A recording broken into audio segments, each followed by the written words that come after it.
നമസ്കാരം. പൊതുവേദിയിലേക്ക് സ്വാഗതം. ഒരു കൊലപാതക പരമ്പരയുടെ ഞെട്ടിക്കുന്ന വിവരം കേട്ട് ആ നടുക്കത്തിൽ നിന്ന് മാറാതെ നിൽക്കുകയാണ് കേരളം. എന്തുകൊണ്ട് കേരളത്തിൽ ഇത്ര ക്രൂരമായ കൊലപാതകം നടക്കുന്നു എന്നതിൻ്റെ വിശദാംശങ്ങൾ നമ്മൾ പലവട്ടം ചർച്ച ചെയ്തതാണ്. എന്നിട്ടും ഇത് മാറാൻ തയ്യാറാകുന്നില്ല. ഇത് ഒരു ആവർത്തനമായി കൊണ്ടേയിരിക്കുന്നു. എന്തുകൊണ്ട് കൊലപാതകങ്ങൾ ആവർത്തിക്കുന്നു? അങ്ങനെ വലിയ സമഗ്രമായ ഒരു വിഷയമാണ് പൊതുവേദി ഇന്ന് പ്രേക്ഷകർക്ക് മുന്നിൽ ചർച്ച ചെയ്യുന്നത്. നിയമവശങ്ങളിൽ പരിശോധിക്കുന്നവരും അതുപോലെ മാനസിക ആരോഗ്യത്തെ പറ്റി ഒക്കെ പഠനം നടത്തുന്നവരുമൊക്കെ ഇന്ന് പൊതുവേദിയിലേക്ക് കൂടുതലായി വിളിക്കും എന്നാണ് ഞാൻ കരുതുന്നത്. നമ്മൾ ഈ വിഷയം ഇന്ന് സമഗ്രമായി ചർച്ച ചെയ്യുന്നു. ഒപ്പം അവിടെ ഈ വെഞ്ഞാറമൂട് കൊലപാതകത്തിൻ്റെ ഏറ്റവും പുതിയ വിവരങ്ങളും അതുമായി ബന്ധപ്പെട്ട വാർത്തകളും ഒക്കെ ഇന്ന് പൊതുവേദിയിൽ പങ്കുവയ്ക്കും. സ്വാഭാവികമായും ഈ വിഷയത്തിൽ പ്രേക്ഷകർക്കും അവരുടെ അഭിപ്രായങ്ങൾ രേഖപ്പെടുത്താം. എല്ലാവർക്കും പൊതുവേദിയിലേക്ക് സ്വാഗതം.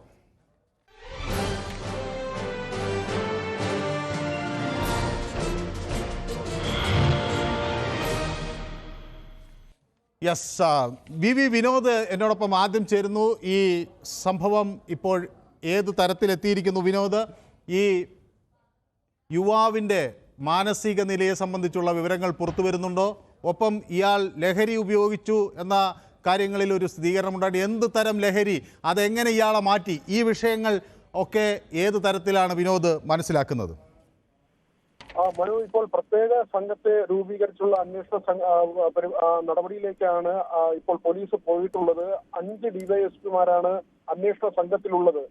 ഇതിൽ തന്നെ നെടുമങ്ങാടും ആറ്റിങ്ങലുമുള്ള ഡിവൈഎസ്പിമാർ, അതോടൊപ്പം തന്നെ റൂറൽ മേഖലയിൽ നിന്ന് നെയ്യാറ്റിൻകരയിൽ നിന്ന് ഉൾപ്പെടെയുള്ള ഡിവൈഎസ്പിമാരെ ഇതിൽ ഉൾപ്പെടുത്തിയേക്കും. അതോടൊപ്പം ഈ സൈബർ സെല്ലിന്റെ സഹായം കൂടി തേടിയുള്ള അന്വേഷണം, ഇതേക്കുറിച്ചാണ് ഇപ്പോൾ IG വിശദീകരിച്ചിട്ടുള്ളത്. ഏതായിരുന്നാലും ലഹരി ഉപയോഗവുമായി ബന്ധപ്പെട്ട കാര്യങ്ങൾ അതുതന്നെയാണ് ഈ കൊലപാതകത്തിലേക്ക് എത്തിച്ചത്. അരിങ്കൊലകൾ നടത്തുന്നതിന് കാരണമായത് ലഹരി ഉപയോഗമാണ്. സാമ്പത്തിക പ്രതിസന്ധിയുടെ പ്രശ്നങ്ങൾ ഉണ്ടായിരുന്നു എന്ന കാര്യം നേരത്തെ തന്നെ പ്രതി മജിസ്ട്രേറ്റിന് മൊഴിയായി നൽകിയിരുന്നു. എന്നാൽ അതിനപ്പുറത്തേക്ക് തുടർച്ചയായി 1 മാസമായി ലഹരി ഉപയോഗിക്കുന്നു എന്ന വിവരം പോലീസിന് ലഭിച്ചിട്ടുണ്ട്. ഇത് സംബന്ധിച്ചുള്ള അന്വേഷണം, സുഹൃത്തുക്കളെ കേന്ദ്രീകരിച്ചുള്ള അന്വേഷണം, മൊബൈൽ ഫോൺ കേന്ദ്രീകരിച്ചുള്ള അന്വേഷണം. വിനോദ് ഒരു മിനിറ്റ് എന്നോടൊപ്പം തുടരും. നമുക്ക് ഈ വാർത്തയുടെ സമഗ്രമായ വിശദാംശങ്ങൾ കൂടി ഇതിനിടയിൽ പ്രേക്ഷകർക്കൊപ്പം എത്തിക്കേണ്ടതുണ്ട്. എന്നോടൊപ്പം ഡോക്ടർ രഘുനാഥ് പാറക്കൽ ചേരുന്നു. അദ്ദേഹം ഈ മനോരോഗ വിദഗ്ധൻ കൂടിയാണ്. ശ്രീ ഡോക്ടർ രഘുനാഥ് പാറക്കൽ, ഒരാളിങ്ങനെ രാവിലെ എഴുന്നേറ്റ് തുടർച്ചയായി കൊലപാതകങ്ങൾ ചെയ്യുന്നു, അത് ലഹരിയാണെന്ന് ചിലർ സംശയിക്കുന്നു. മറ്റു ചിലർ പറയുന്നത് ഇതൊരു പക്ഷേ സിനിമകളുടെയോ അല്ലെങ്കിൽ അങ്ങനെയൊക്കെയുള്ള കാര്യങ്ങളുടെ ഒരു സ്വാധീനം കൊണ്ടായിരിക്കാം എന്നാണ്. ഇതിനെപ്പറ്റി വിശദമായി പഠിക്കുന്ന ഒരാളാണല്ലോ ഡോക്ടർ രഘുനാഥ് പാറക്കൽ. അങ്ങ് ഇതിനെങ്ങനെയാണ് നോക്കിക്കാണുന്നത് ഈ വിഷയത്തെ? ഞാൻ കാണുന്നത് ഒരു വ്യക്തി ഹലോ കേൾക്കും. ഞാൻ കാണുന്നത് ഈ പറയുന്ന നമ്മുടെ പ്രതിക്ക് വ്യക്തി വൈകല്യങ്ങളുണ്ട് എന്നുള്ള കാര്യത്തിൽ യാതൊരുവിധ സംശയമില്ല. കാരണം അടുത്ത ബന്ധുക്കളെയാണ് കൊല ചെയ്തിരിക്കുന്നത്. അപ്പോ ആദ്യമായിട്ട് നമ്മൾ സംശയിക്കേണ്ടത് വ്യക്തി വൈകല്യത്തിന്റെ ഒരു പ്രശ്നങ്ങളാണ്. ഈ പേഴ്സണാലിറ്റി ഡിസോർഡേഴ്സ് എന്നൊക്കെ നമ്മൾ പറയുമല്ലോ, അതുമായി ബന്ധപ്പെട്ട ഒരു കാര്യമാണ്. കാരണം ഇത് വേറെ ശത്രുക്കളെയോ മറ്റോ അല്ല കൊന്നിരിക്കുന്നത്, സ്വന്തം ആൾക്കാരെ തന്നെയാണ് കൊന്നിരിക്കുന്നത്. അതെങ്ങനെയാണ്? ഈ നമുക്കിപ്പോൾ ഒരാളൊരു ദേഷ്യമുണ്ടാകാം, അതായിരിക്കുമല്ലോ സ്വാഭാവികമായി കൊലയ്ക്ക് പിന്നിലേക്ക് അല്ലെങ്കിൽ കൊലയിലേക്ക് നയിക്കുന്നത്. ഇത് ഇത്രയും അടുത്ത അമ്മ, സഹോദരൻ, അവരെയൊക്കെ ഇങ്ങനെ കൊല്ലാൻ തോന്നുന്നത് എന്തുകൊണ്ടായിരിക്കണം? അല്ല, ഞാൻ അതുകൊണ്ടാണ് ആദ്യമേ പറയാനുള്ള കാരണം, ഈ വ്യക്തി വൈകല്യമുള്ളവരാണ് ഇത്തരത്തിലുള്ള അടുത്ത ബന്ധുക്കളെ ആയിട്ട് നമുക്ക് പ്രശ്നങ്ങൾ ഉണ്ടാക്കാനുള്ള സാധ്യത. 2, ഈ വ്യക്തി വൈകല്യത്തിന്റെ ഭാഗമായിട്ട് ഈ ആള് എന്ത് തന്നെ ആയാലും ലഹരി ഉപയോഗിക്കാനുള്ള സാധ്യത നമ്മൾ തീർച്ചയായിട്ടും കാണുന്നുണ്ട്. കാരണം ഇത്തരം പ്രശ്നങ്ങളിലൊക്കെ ലഹരി ഉപയോഗിച്ചതായിട്ട് കാണുന്നുണ്ട്. ഇവിടെ സാമ്പത്തികമായിട്ടുള്ള ചില കാര്യങ്ങൾ മുത്തശ്ശിയിൽ നിന്നോ മറ്റോ കിട്ടാത്തതിന്റെ ഒരു വൈരാഗ്യം സ്വന്തം മനസ്സിൽ ആ പ്രതിയിൽ ഉണ്ടായിട്ടുണ്ട് എന്ന് നമ്മൾ മനസ്സിലാക്കുന്നു. 2ാമത്തെ കാര്യം എന്ന് പറയുന്നത് ആ പെൺകുട്ടിയെ കൊന്ന രീതിയാണ്. ആ കൊന്ന രീതിയിൽ ആ പെൺകുട്ടിയുടെ പ്രത്യേക രീതിയിലുള്ള ഒരു പക ഉള്ളതായിട്ട് തോന്നുന്നില്ല. ആ രീതി, കൊന്ന രീതി നോക്കുമ്പോൾ തന്നെ പ്രത്യേക രീതിയിലുള്ള ഒരു പക ഉള്ളതായിട്ട് നമുക്ക് മനസ്സിലാക്കുന്നു. അപ്പൊ ഇതൊരു സാധാരണക്കാരനായ ഒരാൾക്ക് സാധിക്കുകയില്ല. ഒരു സാധാരണ ബുദ്ധി അല്ലെങ്കിൽ ഒരു പേഴ്സണാലിറ്റി ഉള്ള ഒരാൾക്ക് സാധിക്കുകയില്ല. ഒരു വ്യത്യസ്തമായിട്ടുള്ള വ്യക്തി വൈകല്യ അവരിൽ കാണുന്നു. അതിന്റെ പിന്നാലെയായിട്ട് ഈ ലഹരിയുടെ തീർച്ചയായിട്ടും ഇൻഫ്ലുവൻസും കാണുന്നു. പിന്നെ വേറൊന്ന് ഞാൻ മനസ്സിലാക്കിയിരിക്കുന്നത്, ഈ ആള് തന്നെ വ്യത്യസ്തമായിട്ടുള്ള അഭിപ്രായങ്ങളാണ് പലപ്പോഴും പല രീതിയിലും പറയുന്നത്. പോലീസിനോട് തന്നെ പറഞ്ഞത് ആദ്യം തന്നെ വിഷം കഴിച്ചു എന്ന് പറഞ്ഞു. വിഷം കഴിച്ചത് കുഴിമന്തിയിലാണെന്ന് ഇപ്പൊ പറയുന്നു. അതിനു മുമ്പ് പറയുന്നു അത് വേറെ എന്തോ ശീതളപാനീയത്തിലാണ് കഴിച്ചു എന്ന് പറയുന്നു. അപ്പോ തീർച്ചയായിട്ടും ഇത്തരത്തിലുള്ള അയാളുടെ വ്യക്തിത്വത്തെ തന്നെ അളക്കേണ്ടതായിട്ടുള്ള ഒരു കാര്യമുണ്ട്. ശരിക്കും ഗാഠമായ ഒരു മാനസികമായിട്ട് അയാളുടെ മാനസിക നിലയെക്കുറിച്ച് പഠിക്കണം എന്നുള്ള അഭിപ്രായം എനിക്കുണ്ട്. യെസ്, ഏതായാലും വ്യക്തമാണ് ഡോക്ടറുടെ അഭിപ്രായം. അതാണ് ഒരു പേഴ്സണാലിറ്റി ഡിസോർഡർ ഇവിടെ ഉണ്ടാകുമെന്ന് ഒരു മനോരോഗ വിദഗ്ധൻ ചൂണ്ടിക്കാണിക്കുകയാണ്. സ്വാഭാവികമായി അങ്ങനെ ഉണ്ടാകണം. കാരണം സാധാരണഗതിയിൽ ഇത് ഒരാളെ കൊണ്ട് സാധ്യമാകുന്ന ഒരു കാര്യമല്ല. ഒരാളെ ശത്രുവിനെ പോലെ ഒരു പക്ഷേ കാണാൻ പല കാരണങ്ങളുണ്ടാകും. പക്ഷേ ഒരു കുടുംബത്തിലെ മുഴുവൻ ആളുകളെയും അങ്ങനെ ശത്രുവായി പ്രഖ്യാപിച്ച് ഒന്നിനു പുറകെ ഒന്നായി ഒരു ദയവുമില്ലാതെ കൊന്നൊടുക്കുക എന്ന് പറയുന്ന അത്ര എളുപ്പമായ ഒരു കാര്യമല്ല. എന്നോടൊപ്പം അനു മീനു ചേർന്നിട്ടുണ്ട് ഓൺലൈനിൽ. അനു മീനു പറയുന്നത് ഇതെല്ലാം ലഹരിയുടെ കാരണങ്ങളാണ് എന്നാണ്. അപ്പോൾ ലഹരി ഉപയോഗമാണ് എന്ന് പലരും ഇത് സംശയിക്കുന്നുണ്ട്. ഏതായാലും അത് സംബന്ധിച്ചുള്ള ഒരു പൊതു ചിത്രം വരാനുണ്ട്. അതിൻ്റെ ബ്ലഡ് റിസൾട്ടും എല്ലാം വരുന്നുണ്ട്. ഏതായാലും വിനോദ, ലഹരി ഉപയോഗം സ്ഥിരീകരിക്കാൻ ഇപ്പോൾ ബ്ലഡ് റിപ്പോർട്ടാണല്ലോ പ്രധാനമായി വേണ്ടത്. അപ്പോൾ ഇത് മദ്യം മാത്രമാണോ, അതിൽ കൂടിയ ലഹരി ഉണ്ടോ, അങ്ങനെ എന്തെങ്കിലും സംശയങ്ങൾ ഉദ്യോഗസ്ഥർ പങ്കുവെക്കുന്നുണ്ടോ വിനോദമായി?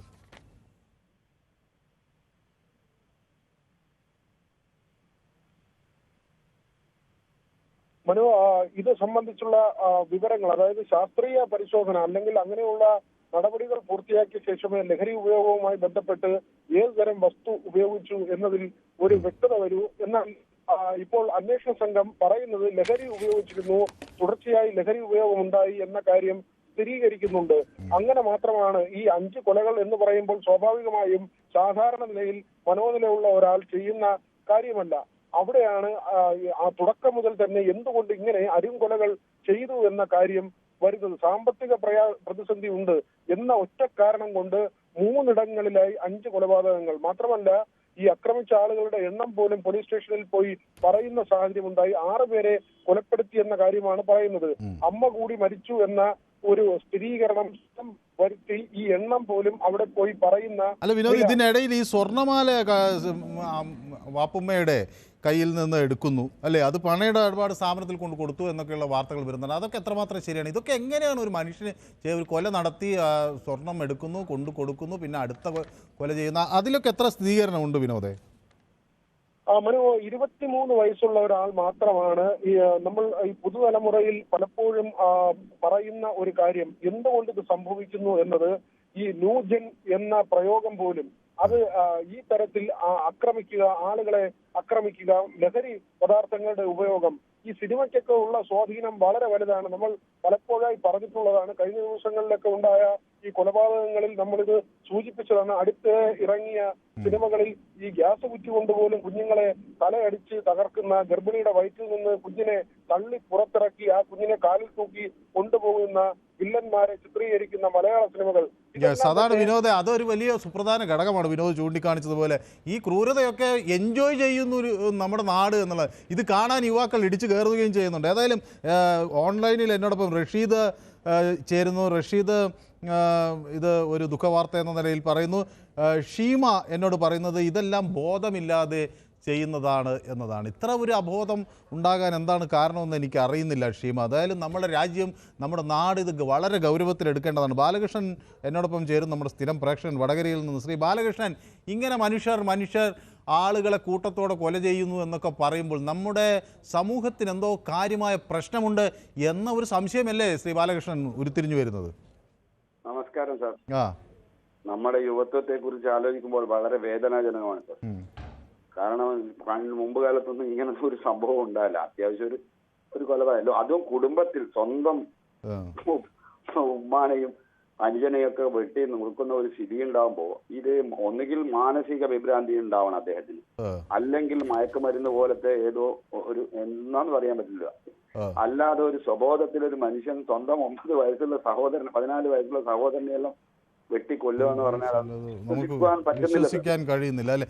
SN വളരെ വ്യക്തമാണ് താങ്കളുടെ അഭിപ്രായം. എന്നോട് മീനു പറയുന്നത്, ഹായ് സാർ, ആദ്യം ചെയ്യേണ്ട സ്കൂളിലെ സാർ അവർ പറഞ്ഞത് കേൾക്കണമെന്നാണ്. അത് ഒരു വലിയൊരു കാര്യമാണ് കേട്ടോ. മീനു എന്നോട് പറയുന്നത് സ്കൂളിൽ കുട്ടികൾ പറഞ്ഞാൽ കേൾക്കുന്നില്ല, അവിടുന്ന് തുടങ്ങുകയാണ് ഈ നിരുത്തരവാദിത്വപരമായ പെരുമാറ്റം.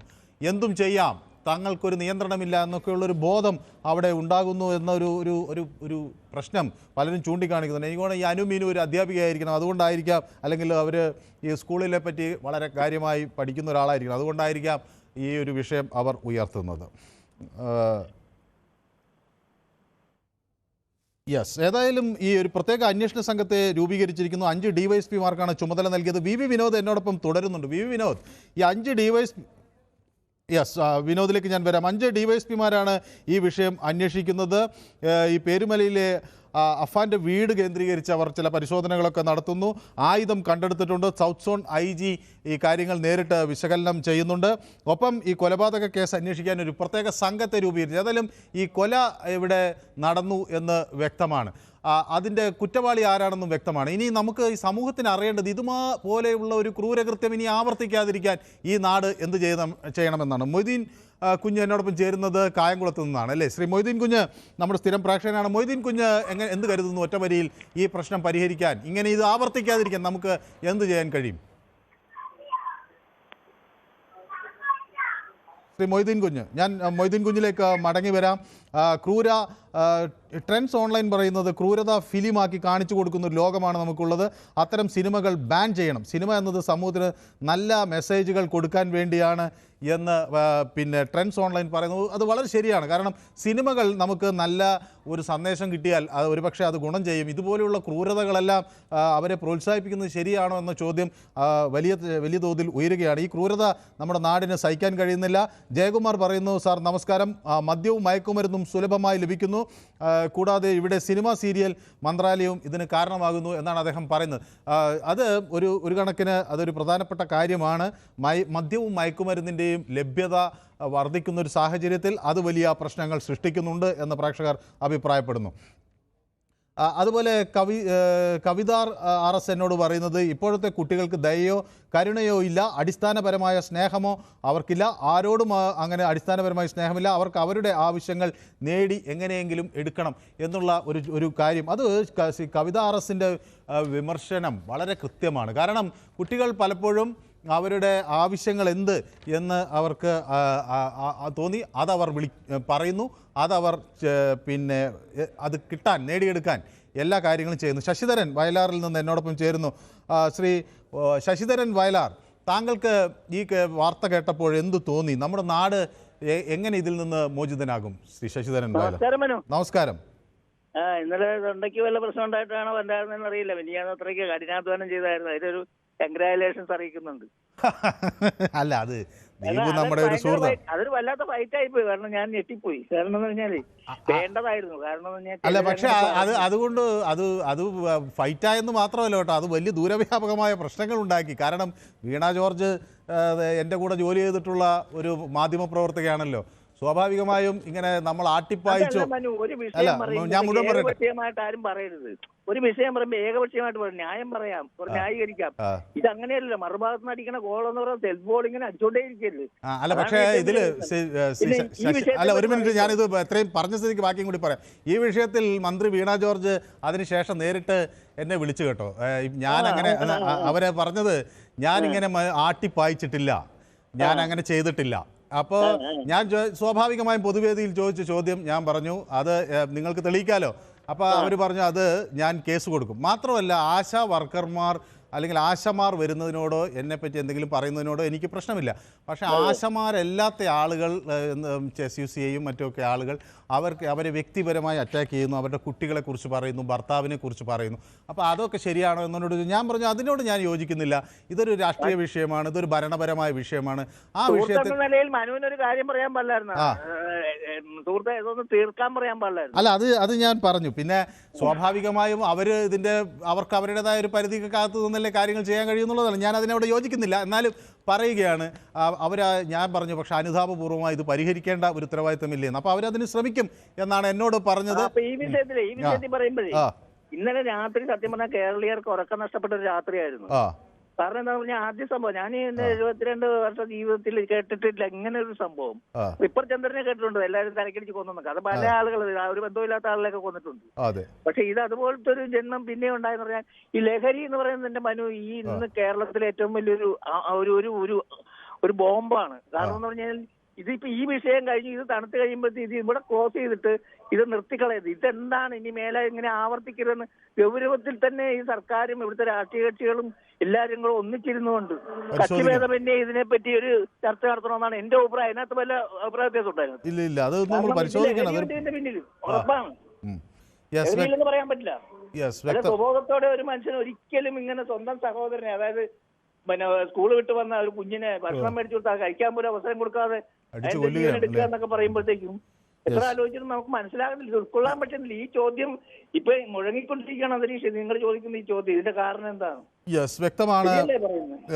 ശശിധരൻ വയലാറിന്റെ അഭിപ്രായം വ്യക്തമാണ്. ഉമൈബ് എന്നോട് പറയുന്നത് ഫസ്റ്റ് നിയമം മാറ്റണം, നല്ല ശിക്ഷ കൊടുത്താൽ ഈ പ്രശ്നം തീരും. വധശിക്ഷ എന്നാണ് ഉമൈബ് പറയുന്നത്. പക്ഷേ ഞാൻ അത് കോടതിയുടെ ഒരു ഇതാണ്, വധശിക്ഷ എങ്ങനെയാണ്. ഏതായാലും ഇത്തരം ക്രൂരകൃത്യങ്ങൾ ചെയ്യുന്ന ആളുകൾക്ക് ഒരു പേടിയില്ല എന്നതുകൂടി വ്യക്തമാകണം. ഞാൻ ഉമേബിൻ്റെ ആ അഭിപ്രായത്തോട് യോജിക്കുകയാണ്. കാരണം ആളുകൾക്ക് നിയമം തങ്ങളെ ഒന്നും ചെയ്യില്ല, ഞങ്ങൾക്ക് ഇതൊരു കൊല ചെയ്താൽ വേണമെങ്കിൽ കോടതിയിൽ പോകാം, പിന്നെ ജയിലിൽ കുറച്ച് ദിവസം കിടന്നാൽ ഈ പ്രശ്നമൊക്കെ തീരുമെന്നുള്ള ഒരു വളരെ സാധാരണ മനസ്സോടു കൂടിയാണ് ആളുകൾ ഇതിൽ പോകുന്നത്. തോമസ് മാത്തൻ നമ്മുടെ സ്ഥിരം പ്രേക്ഷകൻ എന്ന് ചേർന്നിട്ടുണ്ട്. കുട്ടികളുടെ ഈ അവസ്ഥയ്ക്ക് പ്രധാന കാരണം ഫോണാണ്, ജനിക്കുമ്പോഴേ കരയാതിരിക്കാൻ ഫോൺ കൊടുക്കുന്നു എന്ന് കുട്ടി പറയുന്നു ഫോൺ കൊടുക്കുന്നു എന്നാണ് തോമസ് മാത്തൻ പറയുന്നത്. അത് ഒരു കാര്യമാണ്. കാരണം കുട്ടികളിപ്പോൾ അവർക്ക് ഒരുപക്ഷെ മാനസികമായി താങ്ങാൻ കഴിയുന്നതിനപ്പുറത്തേക്കുള്ള വലിയ കാര്യങ്ങളിൽ അവർ ഇടപെടുന്നു. ദീപു ടി എന്നോട് പറയുന്നു സ്കൂളിൽ സ്പോർട്സിന് ഇമ്പോർട്ടൻസ് കൊടുക്കണം എന്ന് പറയുന്നു. അതെ, അത് ഒരു വലിയ പ്രധാന കാര്യമാണ്. കാരണം കായിക അങ്ങനെയൊക്കെയുള്ള സംഗീതം അങ്ങനെയൊക്കെയുള്ള കാര്യങ്ങളിലേക്ക് കുട്ടികളെ കൂടുതൽ വഴിതിരിച്ചു വിട്ടാൽ അവർക്ക് ഒരു നല്ല മനസ്സും നല്ല ഒരു ഹൃദയമൊക്കെ ഉണ്ടാകുമ്പോൾ അവർ കുറേ കൂടി നല്ലവരാകുമെന്നാണ് ഞാൻ വിചാരിക്കുന്നത്. ലഹരി നിർത്തുക, അതാണ് ആദ്യം വേണ്ടത്. ഇത്രയും കൊലപാതകം 2025 തുടക്കം തൊട്ട് കേൾക്കുന്നു, എല്ലാവരും ലഹരിക്ക് അടിമകൾ. എന്നിട്ട് എന്തുകൊണ്ട് ഈ വിഷയം അധികാരികൾ വില കൊടുക്കുന്നില്ല എന്ന് പറയുന്ന മറ്റൊരു പ്രേക്ഷകൻ അനു പറയുന്ന, എൻ്റെ ഭാര്യ പറയുന്ന കാര്യം ഒന്ന് പറയട്ടെ. ഇപ്പോൾ നമ്മൾ ഒരുമിച്ച് ന്യൂസ് കാണുന്നു. Okay, yes.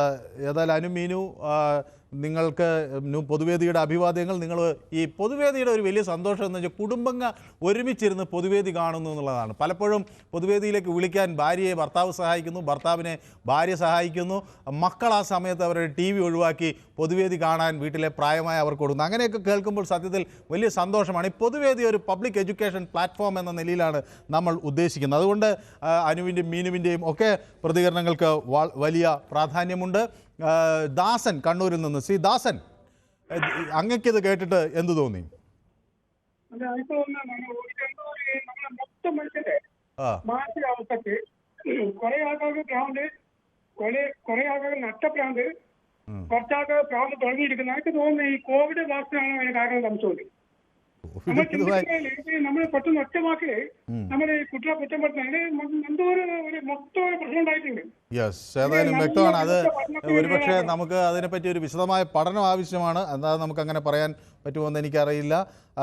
ASPT പറയുന്നത് സിനിമ, ലഹരി, മൊബൈൽ, ഇതാണ് ഇതിൻ്റെ പ്രധാന കാര്യം എന്നാണ്. മോറൽ സ്റ്റഡി വേണം എന്ന് പറയുന്നു. ഞാൻ ഇപ്പോൾ നമ്മൾ ഒരു മൂല്യാധിഷ്ഠിതമായ വിദ്യാഭ്യാസം വളരെ അത്യാവശ്യമാണ്.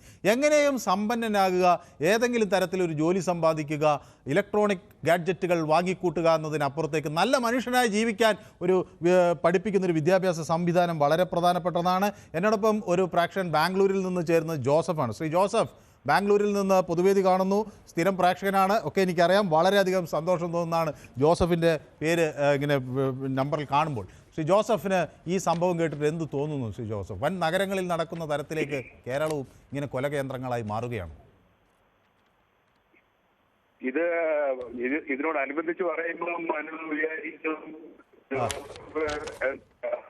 ഒരു പ്രത്യേക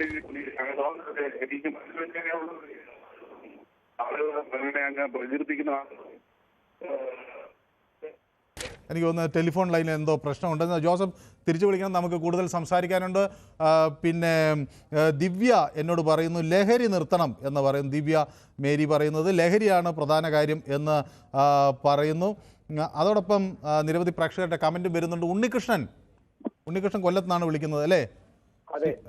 യെസ്.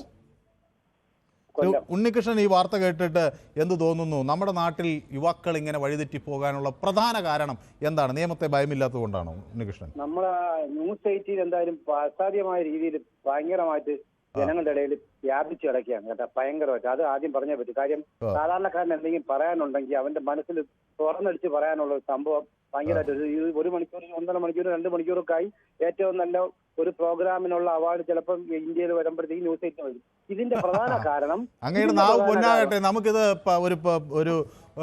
ഒരുപാട് ആളുകളെ ഉൾക്കൊള്ളിക്കുന്നതുകൊണ്ട് നമ്മളിത് അവരുടെ അഭിപ്രായം പറയുകയും ഇത് ആളുകളെ പരസ്പരം അവരുടെ നല്ല വശങ്ങൾ വ്യക്തമാക്കാനും ഒക്കെ ഉള്ള നല്ല അവസരമായിട്ടാണ് നമ്മൾ ഉപയോഗിക്കുന്നത്. ഏതായാലും വളരെ നന്ദി. ബാക്കി പറയും. ഇതിന്റെ പ്രധാന കാരണം ഞാൻ ഇന്നാളൊരിക്കലും പറഞ്ഞ കാര്യങ്ങളല്ല. ഇതിന്റെ ഒരു രക്ഷകർത്താവിന്റെ അടുത്ത് ഇപ്പൊ 5 വയസ്സിനും 6 വയസ്സിനും 7 വയസ്സുള്ള കൊച്ച് കാണിക്കുന്ന ഒരു കുർത്തക്കേട് പറഞ്ഞാൽ ആ രക്ഷകർത്താവ് ഉടനെ ആ പറയുന്ന ആളായിട്ട് സൈലന്റ് ആവുക അങ്ങനൊന്നും അല്ല കേട്ടാ. പിന്നെ അധ്യാപിക ഒരു കാര്യം പറഞ്ഞാൽ പാലക്കാടുള്ള ചെറുക്കൻ തന്നെ ആ അധ്യാപകന്റെ അടുത്ത് വയലന്റ് ആവുമ്പം ആ അധ്യാപകനെ ബാൻ ചെയ്യാനാണ് ഇവിടെ ശ്രമിക്കുന്നത്. വേറൊരു നെയ്യാറ്റിൻകരയിൽ ഇവിടെ ധനുവച്ചേർത്തുള്ള ഒരു കൊച്ച് സ്കൂളിൽ ആത്മഹത്യ ചെയ്യുമ്പോഴും അവിടുത്തെ ക്ലർക്കിനെ ശിക്ഷിക്കുക എന്ന രീതിയിലേക്കാണ്. അതിന്റെ പ്രധാന കാരണത്തിലേക്കല്ല, പെട്ടെന്ന് മുഖം രക്ഷിക്കാൻ വേണ്ടി എന്തെങ്കിലും ഒന്ന് ചെയ്തു കൂട്ടും. ഇത് വീടുകളിൽ തന്നെ ഇപ്പൊ ഈ 21 വയസ്സുകാരെ 21, 20, 19, 18, 11, 16, 15 ഒക്കെ ഇടയ്ക്ക് ഇതേ കണക്കത്തിൽ എന്തെങ്കിലും ഉണ്ട്. അപ്പൊ അവന്റെ ഉണ്ടാവുന്ന ചില സ്വഭാവ വൈകല്യങ്ങൾ തൊട്ടടുത്ത ബന്ധുക്കൾക്ക് പോലും പറയാതെ വരികയാണ്. തൊട്ടടുത്ത ബന്ധുക്കൾക്ക് പോയിട്ട് തൊട്ടപ്പുറം ഇപ്പുറമുള്ള അയൽക്കാരൻ പോലും അധികമായിട്ട് മിണ്ടാറില്ലെന്നാണ് പറയുന്നത്. ഇവ കുറച്ച് നാളായിട്ട് ഇവന്റെ യാത്രകൾ മൊത്തം രാത്രികളിലാണെന്ന് പറയുന്നത്. ഇതിപ്പോ മാലയ്ക്ക് വേണ്ടിയാണെന്ന് ഇപ്പൊ പറഞ്ഞു വരുന്നത്. ഈ 21 വയസ്സുകാരൻ ഈ ബൈക്ക് വാങ്ങിച്ചു കൊടുത്തത് ഈ അച്ഛനാണ്, അവന്റെ സ്നേഹം കൊണ്ട് വാങ്ങിച്ചു കൊടുക്കുന്നത്. ഞാൻ ചോദിക്കുന്നത് സ്വന്തമായിട്ട് ജോലി ചെയ്ത് വാങ്ങിക്കുന്ന ബൈക്കും സ്വന്തമായിട്ട് ജോലി ചെയ്ത് വാങ്ങിക്കുന്ന മാലയും ഉപയോഗിക്കാനൊക്കെ അവരെ പഠിപ്പിക്കണം. യെസ്, എനിക്ക് നിരവധി പ്രേക്ഷകർ കാത്തു നിൽക്കുന്നുണ്ട്. അതിൽ വളരെ സന്തോഷം. ഉണ്ണികൃഷ്ണൻ, താങ്കളുടെ ആശംസകൾക്കും അനുമോദനങ്ങൾക്കും ഒക്കെ പൊതുവേദി നന്ദി പറയണം. അമൽ മീറ്റർ പറയുന്നു ദയ, കരുണ, സഹതാപം ഇതൊക്കെ നഷ്ടപ്പെട്ട ഒരു യുവതലമുറയായിരിക്കുന്നു നമുക്കെന്ന് പറയുന്നു. ഗീത അനിൽ എന്നോട് പറയുന്നത് ഓൺലൈനൊക്കെ നിർത്തി ഇനി നമുക്ക് നേരെ ചൊവ്വേ പഠിക്കാം. ഓൺലൈനൊക്കെ പഠിക്കുന്നത് ഈ ഫോണിൻ്റെ ഉപയോഗമാണ് പലരും ചൂണ്ടിക്കാണിക്കുന്നത് കേട്ടോ. അനു പറയുന്നത് സാർ ഇപ്പോൾ പേടിയാവുന്ന 2 മക്കളുണ്ട്, അവർക്ക് എന്താകുമെന്ന് അറിയില്ല, എല്ലാ സമയവും ഫോൺ മതി എന്നാണ്. ഏതായാലും നമുക്ക് അവരെയൊക്കെ ചേർത്ത് പിടിച്ച് നമുക്ക് സ്നേഹവും പരിലാളനയും ഒക്കെ നൽകി അവരെ നല്ല പൗരന്മാരാക്കി വളർത്തിയെടുക്കേണ്ട വലിയ ഉത്തരവാദിത്തം ഞാൻ അനുവിൻ്റെ മാത്രം കുട്ടികളെയല്ല എല്ലാവരെയും അതിനൊക്കെ നമുക്ക് കൂട്ടായി ശ്രമിക്കാം. എന്നോട് ഐ ലൈക്ക് ന്യൂസ് 18 എന്ന് പറയുന്നു. Okay, thank you so much അനുവിൻ്റെ ആശംസകൾ ഞങ്ങൾക്ക് വളരെ പ്രധാനപ്പെട്ടതാണ്. ട്രെൻഡ്സ് ഓൺലൈൻ പറയുന്നത് തീർച്ചയായും നിയമത്തെ ഭയക്കുന്നില്ല, കത്തിയെടുക്കുന്നതിൻ്റെ കൈ വിറയ്ക്കുന്ന തരത്തിൽ വരണം നിയമം എന്നാണ്. വളരെ കറക്റ്റാണ്. ഒരാൾ കത്തിയെടുക്കുമ്പോൾ ഈ നാട്ടിലൊരു നിയമമുണ്ടെന്നും അതെന്നെ പിടികൂടുമെന്നും ആദ്യം ഭയക്കണം. മൂല്യാധിഷ്ഠിതമായി ജീവിക്കാനുള്ള ഒരു ബാധ്യത തനിക്കുണ്ട് എന്ന് ഓരോ വ്യക്തിയും മനസ്സിലാക്കണം. മാധവൻ നെടുമങ്ങാട് നിന്നാണ് വിളിക്കുന്നത് അല്ലേ? ശ്രീ മാധവൻ. നമസ്കാരം, എന്റെ പേര് മദനാണ്. Madanan. Okay, yes, sorry. Sir നമസ്കാരം. ഇത് ഏറ്റവും കൂടുതൽ കുറ്റകൃത്യം നടക്കുന്ന ചെറുപ്പക്കാർ ഇപ്പൊ 23 വയസ്സായ പയ്യനാണ് ഇപ്പൊ ഇത്രയും കൊലപാതകങ്ങൾ നടത്തിയത്. അപ്പൊ അവരെല്ലാം ഒരു മാനസിക സമ്മർദ്ദം, ശിക്ഷയില്ലാത്തതുകൊണ്ട് ഏറ്റവും കൂടുതൽ 8 വർഷം അല്ലെങ്കിൽ 10 വർഷം കഴിയുമ്പോൾ അവർ 30 വയസ്സ് 32 വയസ്സാകുമ്പോൾ ജയിലിൽ നിന്ന് ഇറങ്ങി വരും. കുറച്ച് പൈസയും ജയിലിൽ നിന്ന് കിട്ടും. അതുകൊണ്ട് ആഡംബരം വിജയിപ്പിക്കും. അങ്ങനെയൊക്കെ ഒരു നിയമനം അവർക്കുണ്ട് ഇപ്പോൾ ഉള്ള കൂടുതൽ കുറ്റകൃത്യങ്ങൾ നടക്കുന്നവർക്ക്. അവരങ്ങനെ ചിന്തിക്കുകയാണ്, ഇതൊരു വലിയ അങ്ങനെ ഒരു ചിന്തയുണ്ട്. ആ കാര്യം മറ്റേ ചെന്താമര പറഞ്ഞത് ആകാതാണ് പ്രശ്നം. ഇപ്പൊ 3 കൊലപാതകം അതിപ്പോ ജാമ്യത്തിലിറങ്ങാൻ ശ്രമിക്കുകയാണ്. ജാമ്യത്തിലിറക്കാൻ ശ്രമിക്കുകയാണ്. അപ്പൊ ഇവരെല്ലാം കണക്കൂട്ടിൽ എങ്ങനെയാണ് അവർക്ക് സുഖമായ ജയിലിൽ സുഭിക്ഷമായ ആകാരം. വ്യക്തമാണ് താങ്കളുടെ അഭിപ്രായം. ജുവൽ എന്നോട് പറയുന്നത് ഇത് മാർക്കോ എഫക്റ്റ്, എനിക്ക് തോന്നുന്നു സിനിമയുടെ ഒരു എഫക്റ്റ് ആണെന്ന തരത്തിലാണ് പറയുന്നത്. അപ്പോൾ ജയകുമാർ എന്നോട് പറയുകയാണ്, ദീപുവിൻ്റെ വില മനസ്സിലായോ, അയാൾ പറഞ്ഞാൽ കേൾക്കാൻ ആളുണ്ടല്ലോ. ദീപുവിൻ്റെ വിലയൊക്കെ എനിക്ക് നന്നായി അറിയാം. ദീപു നമ്മുടെ പൊതുവേദിയുടെ ഒരു സ്ഥിരം പ്രേക്ഷകനാണ്. മാത്രമല്ല ദീപുവിൻ്റെ അഭിപ്രായങ്ങൾ കേൾക്കാൻ പൊതുവേദി കാണുന്ന ഒരുപാട് പേരുണ്ട്. കാരണം പലപ്പോഴും ഈ CPM-നെതിരായുള്ള വിമർശനങ്ങൾ വരുമ്പോൾ അതിന് ഒരു CPM നിലപാട് പറയുന്ന, അല്ലെങ്കിൽ അതിൽ ആ പാർട്ടി എന്തുകൊണ്ട് അങ്ങനെ ചെയ്യുന്നു, ചിന്തിക്കുന്നു എന്നൊക്കെ വിശദീകരിക്കാൻ പലപ്പോഴും ദീപു തയ്യാറായിട്ടുണ്ട്. പക്ഷേ ചിലപ്പോൾ ഞങ്ങൾ തമ്മിലൊക്കെ ചില തർക്കങ്ങളുണ്ടാകും. അത് ദീപുവും വലുതായി എടുക്കില്ലെന്നാണ് ഞാൻ വിചാരിക്കുന്നത്. ഞാനും അത് വലുതായി എടുക്കില്ല. ഏതായാലും ആ തർക്കം ആരോഗ്യമന്ത്രിക്ക് മുന്നിലെത്തുകയും അവർ ഈ പ്രശ്നം കുറേ കൂടി രമ്യമായി പരിഹരിക്കാനുള്ള ശ്രമം നടത്തുകയും ചെയ്യും എന്നാണ് വാക്ക് തന്നിട്ടുള്ളത്. നമുക്ക് നോക്കാം എന്ത് സംഭവിക്കുന്നത്. ഏതായാലും ആശമാരെ ആട്ടി ഓടിക്കില്ല എന്നവർ ഉറപ്പ് നൽകിയിരിക്കുന്നു. അങ്ങനെ ഒരു സംഭവം ഉണ്ടായിട്ടില്ല എന്നവർ പറയുന്നു. അവരുടെ വീട്ടിൽ അങ്ങനെ ആരും വന്നിട്ടില്ല. ആശമാർ വന്നാൽ അവർ സ്വീകരിക്കും എന്ന് തന്നെ നമ്മളോട് തറപ്പിച്ച് പറയുകയാണ്. അപ്പോൾ അതാണ് അങ്ങനെ ഒരു നേട്ടം. അപ്പോൾ ഇത് പൊതുവേദി പലരും കാണുന്നു എന്നത് ഒരു വലിയ ഒരു മാറ്റത്തിന് വഴിവെക്കുമെന്നാണ് ഞാൻ വിചാരിക്കുന്നത്. ഷാമിൽ എന്നോട് പറയുന്നത് മാതൃകാപരമായ ശിക്ഷ വേണം എന്ന് പറയുന്നു. ഒപ്പം ദീപു പറയുന്നു, നമ്മുടെ നാട്ടിൽ നടക്കുന്ന ക്രൂരകൃത്യങ്ങൾക്ക് ഒരു അറുതി വരുത്താൻ ഇനി വരുന്ന തലമുറയെ RSSൽ എന്ന് പറയുന്ന സംഘടനയുടെ ശിക്ഷണത്തിൽ ജാതി മതഭേദമന്യേ ഒത്തുകൂടണം എന്നാണ് പറയുന്നത്. ഓക്കെ, പുതിയ നിയമം വരാനുള്ള സമയം അതിക്രമിച്ചു എന്ന് പറയുന്നത് മുഹമ്മദ് അലിയാണ്. അനുമീനും എനിക്ക് നന്ദിയൊക്കെ പറയുന്നുണ്ട്. റഷീദ് കൊയിലാണ്ടിയിൽ നിന്ന് ചേർന്നു. ശ്രീ റഷീദ്, ഞാൻ ഞാനത് ശ്രദ്ധിച്ചില്ല. താങ്കളുടെ കോൾ കണക്റ്റഡ് ആയിരുന്നു.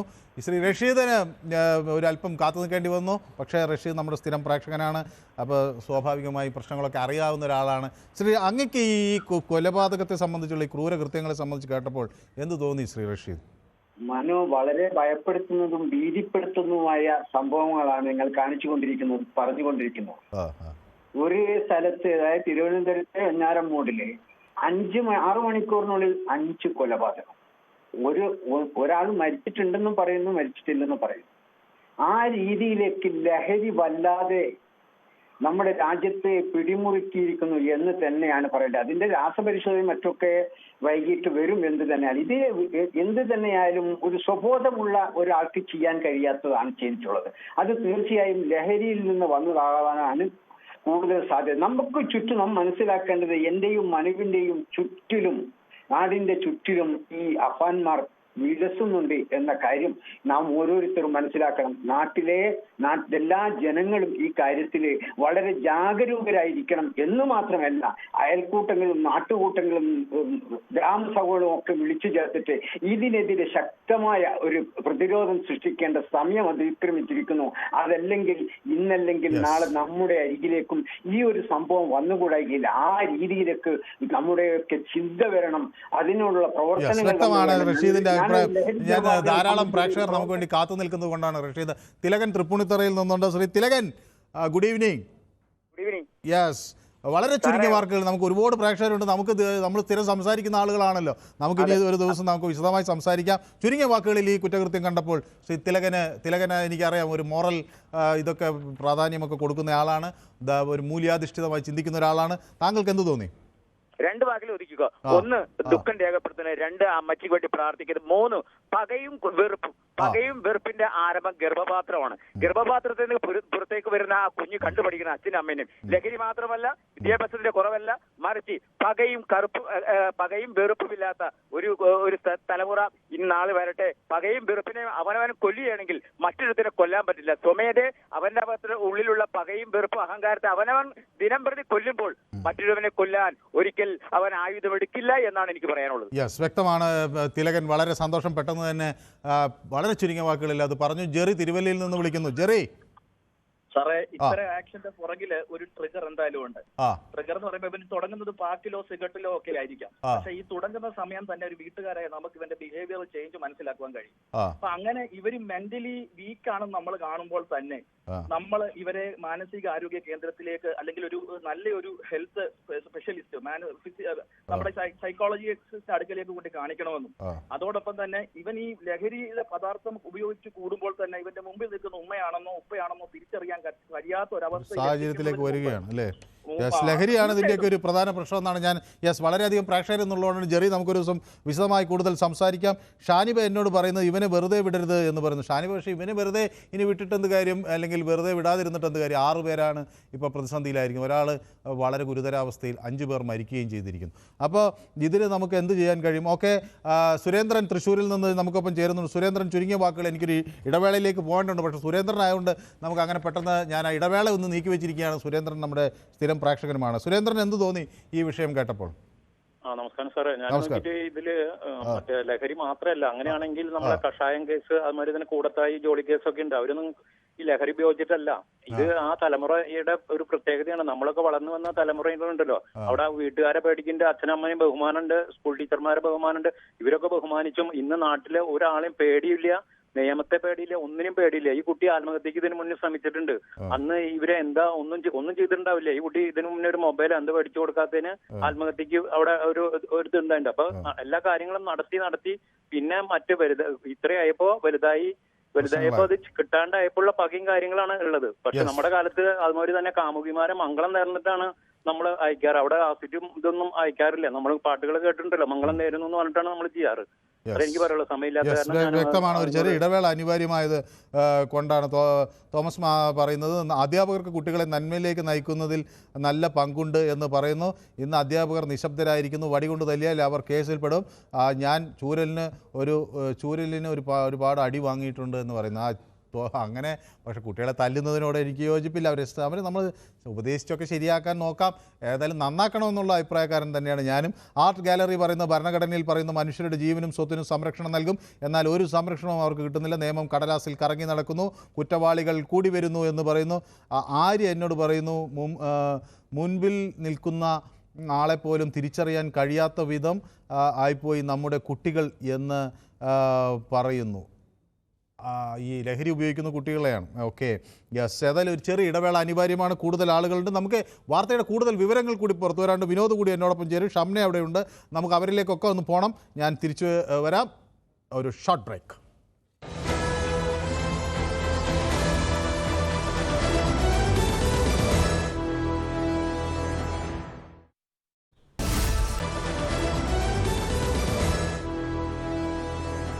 യെസ്, അതാണ് പ്രേക്ഷകരുടെയൊക്കെ ഒരു പ്രതികരണം. ഇപ്പോൾ നമുക്ക് ഈ വാർത്തയുടെ കൂടുതൽ വിശദാംശങ്ങൾ വരുന്നുണ്ട്.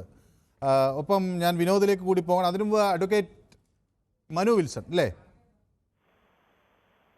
ഹലോ, അഡ്വക്കേറ്റ് മനു വിൽസൺ, ഈ ക്രൂരമായ കുറ്റകൃത്യം കണ്ട് കേരളത്തിലെ പല ആളുകളും ചോദിക്കുന്ന ഒരു കാര്യം, നിയമത്തെ ഭയമില്ല എന്നാണ് അവരുടെ ഒരു പ്രതികരണം. ഈ നിയമത്തെ അങ്ങനെ കണ്ട് ഭയക്കാതിരിക്കേണ്ട ഒരു സാഹചര്യമുണ്ടോ? ഇത്തരം കുറ്റകൃത്യങ്ങൾ ആവർത്തിക്കപ്പെടാതിരിക്കാൻ നിയമം എങ്ങനെ മാറുമെന്നാണ് അഡ്വക്കേറ്റ് മനു വിൽസൺ കരുതുന്നത്? അല്ല, സത്യത്തിൽ ഈ നിയമത്തെ ഭയപ്പെടുത്തി മാത്രമാണ് അനുസരിക്കണം എന്നുള്ള ഒരു രീതിയിലേക്ക് മാറുന്നത് നമ്മുടെ ഒരു മാറുന്ന സംസ്കാരത്തിന്റെ ഭാഗമായിട്ടാണ്. സത്യത്തിൽ അത് ഭയപ്പെടാതെ തന്നെ നമ്മൾ എല്ലാവരും അനുസരിക്കേണ്ട ഒന്ന് തന്നെയാണത്. അതെന്തുകൊണ്ടെന്ന് വെച്ചാല്, ഇപ്പോ ഒരുപാട് തരത്തിലുള്ള ഇൻഫ്ലുവൻസുകൾ നമുക്ക് ഈ അങ്ങോട്ടും ഇങ്ങോട്ടുമുള്ള ഓരോരോ സാഹചര്യങ്ങളിൽ വരുമ്പോൾ നമുക്കറിയാം, ഈ വരുന്ന പിരിമുറുക്കങ്ങളിൽ നിന്നും സമ്മർദ്ദങ്ങളിൽ നിന്നുമെല്ലാം ക്രൈമാണ് ബെസ്റ്റ് ആയിട്ടുള്ള ഒരു വഴി.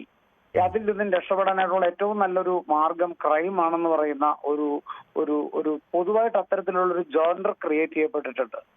ഇപ്പൊ നമുക്ക് അറിയാൻ കഴിയും, ഈ കൊറോണയുടെ ടൈമിന് ശേഷമാണ് ഇത് വളരെയധികം കൂടുതലായിട്ടുണ്ടായിട്ടുള്ളത്. ദാമ്പത്യ ബന്ധങ്ങളിൽ ഉണ്ടാകുന്ന അസ്വസ്ഥതകള്, അതുപോലെ തന്നെ കുടുംബ ബന്ധങ്ങളിൽ അങ്ങോട്ടും ഇങ്ങോട്ടും. അല്ല, പക്ഷെ ഞാൻ ചോദിക്കുന്നത് അഡ്വക്കേറ്റ് മനു വിൽസൺ, നമ്മളിപ്പോൾ കുടുംബത്തിൽ പ്രശ്നങ്ങൾ ഒരുപാടുണ്ട്, പലർക്കും ഉണ്ട്. അത് പക്ഷെ അത് ഒരാളെ കൊല്ലുന്നതിൽ വരെ എത്തുന്നതിലൊക്കെ നമ്മൾ കണ്ടിട്ടുണ്ട്. പക്ഷേ ഇത് ഒരാളിങ്ങനെ രാവിലെ എഴുന്നേറ്റ് കുലകൾക്ക് ശേഷം കുല ഇങ്ങനെ നടത്തിക്കൊണ്ടിരിക്കുകയാണ്. അപ്പം ഞാനിതിന് പറയുന്നത് ഒരു ഒറ്റ വാക്കിൽ പറഞ്ഞതാണ് അതിനുള്ള മറുപടി. കാരണം എന്താന്ന് വെച്ചാൽ, ആ ഒരു ജോണറിലോട്ട് നമ്മൾ മാറ്റപ്പെട്ടു എന്നാണ് ഞാൻ ഈ പറഞ്ഞത്. കാരണം സീരിയൽ കില്ലിംഗ് വരുന്ന ഒരു സീരീസ് ഇല്ലെങ്കിൽ, അതിൽ ത്രില്ലർ ഇല്ലെങ്കിൽ അതിപ്പോ പോകില്ല. നമ്മുടെ ഇപ്പൊ ഒരു പൊതു ട്രെൻഡ് കുട്ടികളുടെ ഇടയിൽ തന്നെയാണെന്നുണ്ടെങ്കിലും ഒരു ക്രിമിനൽ ടെൻഡൻസി ഭയങ്കരമായിട്ടുള്ള രീതിയിൽ അത് വരികയും എന്താ പറയുക, ക്രൈമിന്റെ ഒരു സാമാന്യവൽക്കരണം സംഭവിക്കുകയും ചെയ്തിട്ടുണ്ട്. അങ്ങനെ ഇതൊരു സാധാരണ സംഭവമാണ്. നമ്മൾ പണ്ടൊരു പോലീസ് സ്റ്റേഷനിൽ പോകാൻ പേടിച്ചിരുന്നവരാണ്. പോലീസ് വീട്ടിൽ വന്നാൽ അതൊരു നാണക്കേടായി കരുതിയിരുന്നവരാണ് എന്തെങ്കിലും കാര്യത്തിന്. ഇപ്പൊ ഇതൊക്കെ ഒരു വലിയ അഭിമാന കാര്യമായി ആളുകൾ എടുക്കുകയാണെന്ന് തോന്നുന്നു അല്ലേ? മാത്രം ഇതൊക്കെ വീരപരിവേഷം അഭിമാനകരമായിട്ടുള്ള രീതിയിലേക്ക്. കാരണം ഒരു പ്രശ്നത്തിന് പരിഹാരം നേരെയെന്ന് വെച്ച് കഴിഞ്ഞാൽ ക്രൈം അങ്ങോട്ട് ചെയ്യുക. പക്ഷെ ഇതിൽ വളരെ ഇന്റലിജന്റ് ആയിട്ടുള്ള രീതിയിൽ ആ പയ്യൻ ചെയ്തിട്ടുള്ളത്, അതും സിനിമയുടെ തന്നെ ഇൻഫ്ലുവൻസ് ആയിരിക്കണമെന്ന് ഞാൻ വിചാരിക്കുന്നു. കാരണം ഇതിനു മുമ്പായിട്ട് അയാൾ ചെന്നിട്ട് താൻ ഇൻസൈൻ ആണെന്ന് തെളിയിക്കാൻ വേണ്ടിയിട്ട് എന്ന രീതിയിൽ അയാൾ ആത്മഹത്യ ചെയ്തു എന്ന് പറയുന്ന രീതിയിലേക്കുള്ള ഒരു പ്രകരണം ഉണ്ടാക്കി അല്ലേ? കാരണം എന്താന്ന് വെച്ചാൽ മെന്റൽ ഹെൽത്ത് ആക്ടിന്റെ പുതിയ അമെന്റ്മെന്റിന് ശേഷം വരുമ്പോൾ ആത്മഹത്യ ചെയ്യാൻ ശ്രമിക്കുന്ന ഒരാൾക്ക് മാനസിക നില ശരിയല്ല എന്നുള്ളതാണ് പ്രസംഷൻ. അപ്പോൾ അങ്ങനെയാണെന്നുണ്ടെങ്കിൽ അതിന് ഗുരുതരമായിട്ട് സംശയിക്കേണ്ടിയിരിക്കുന്നു. കാരണം അത്തരത്തിലുള്ളൊരു നിയമജ്ഞാനമെല്ലാം 23 വയസ്സുള്ള പയ്യൻ എവിടെ നിന്നാണ് കിട്ടിയിട്ടുള്ളതെന്ന് എന്നെ സംബന്ധിച്ച്. അപ്പൊ നിയമത്തിന്റെ പഴുതുകൾ പോലും മനസ്സിലാക്കാൻ ഇവർക്ക് കഴിയുന്നു എന്നാണ് ഈ കുറ്റകൃത്യം. അത് നമ്മൾക്ക് ചിന്തിക്കുന്നതിനപ്പുറത്തേക്ക്, കാരണം ഒരു പർട്ടിക്കുലർ റേഞ്ചിനപ്പുറം പോകില്ലെന്ന് വിചാരിക്കുമ്പോൾ സത്യത്തിൽ എല്ലാ റേഞ്ചും കഴിഞ്ഞ മേലേക്ക് പോവുകയാണല്ലേ? അതെ, ഇവരെ കണ്ടിട്ടാണോ നമ്മളുടെ ഇപ്പോഴത്തെ ട്രെൻഡ്സ് മാറുന്നത് എന്നുള്ളത് പോലും നമുക്ക് സംശയിക്കേണ്ടിയിരിക്കുന്നു. കാരണം എവിടെ നിന്ന് ഇത്തരത്തിലുള്ള ഒരു തോന്നൽ കിട്ടുക, അല്ലെങ്കിൽ കുറ്റബോധമോ അല്ലെങ്കിൽ അങ്ങനെ അതൊന്നും അല്ല അവരെ നിയന്ത്രിക്കുന്ന ഘടകങ്ങൾ. അല്ലെങ്കിൽ അവരുടെ മുഖത്ത് പോലും നമുക്ക് കണ്ടുമുട്ടാൻ പറ്റില്ല അത്തരത്തിലുള്ളൊരു എന്തെങ്കിലും ചെയ്തു പോയിട്ടുള്ള ഒരു കാര്യത്തെ സംബന്ധിച്ചിടത്തോളം ഒരു എന്തെങ്കിലും എന്താ പറയുക, അതിനൊരു പശ്ചാത്താപമോ ഒന്നും കാണാൻ കഴിയില്ല. യെസ്, ഏതായാലും വളരെ നന്ദി അഡ്വക്കേറ്റ് മനു വിൽസൺ. അതിൻ്റെ ഒരു നിയമവശമാണ് അദ്ദേഹം പറഞ്ഞത്. ഫാത്തിമ എന്നോട് പറയുന്നു, I can see the small brother of him. I can see the small brother of him. What did he do to him? What he was thinking on that time when he was hitting എന്നുള്ളതാണ്. ഫാത്തിമയുടെ ആ ചോദ്യം സത്യത്തിൽ ഭയങ്കര വൈകാരികമാണ്. കാരണം നമ്മളേറ്റവും അധികം സ്നേഹിക്കുന്ന, നമ്മളെ സംരക്ഷിക്കുമെന്ന് വിചാരിക്കുന്ന ഒരു ജ്യേഷ്ഠൻ നമ്മളെ ചുറ്റി കൊണ്ട് പെട്ടെന്ന് അടിച്ച് കൊല്ലാൻ ശ്രമിക്കുമ്പോൾ ആ 13-കാരൻ എന്ത് വിചാരിച്ചിട്ടുണ്ടാവും ആ നിമിഷം? ഇതെന്ത് സംഭവിച്ചു? നടുങ്ങിപ്പോയി കാണും. കാരണം നമ്മളൊരു ജ്യേഷ്ഠനിൽ നിന്ന് പ്രതീക്ഷിക്കുന്നത് നമ്മളെ സംരക്ഷിക്കും എന്നല്ലേ? അപ്പോൾ ആ ഒരു നിമിഷം അത് ആ കുഞ്ഞിനെ ഞെട്ടിച്ചിട്ടുണ്ടാകണം. രഘുനന്ദനൻ നമ്മുടെ സ്ഥിരം പ്രേക്ഷകൻ നമുക്കൊപ്പം ചേരുന്നുണ്ട്. രഘുനന്ദനൻ തിരുമുല്ല ഭാരത്താണ് വിളിക്കുന്നത്. +2 വരെയുള്ള പഠനം സ്കൂളിൽ തന്നെ നിലനിർത്തിയാൽ ഏറ്റവും നല്ലത് എന്ന് പറയുന്നു. ഓക്കെ രഘുനന്ദനൻ, ഏതായാലും പൊതുവേദിക്കൊപ്പം ചേർന്നു എന്ന് അറിയുന്നതിൽ സന്തോഷം.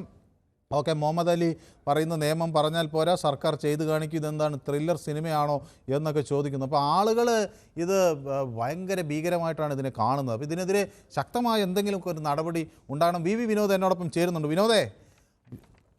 വിനോദ് കേൾക്കുന്നുണ്ട്. വിനോദ്, ഇതിൽ ഇനി അന്വേഷണം ഏത് ദിശയിലേക്കൊക്കെ വേണ്ട പോകേണ്ട? 5 DYSPമാരുണ്ട്, കുറ്റവാളി പിടിയിലായിട്ടുണ്ട്. ഇതിൽ മറ്റാരുടെയെങ്കിലും പങ്ക് സംശയിക്കുന്നുണ്ടോ?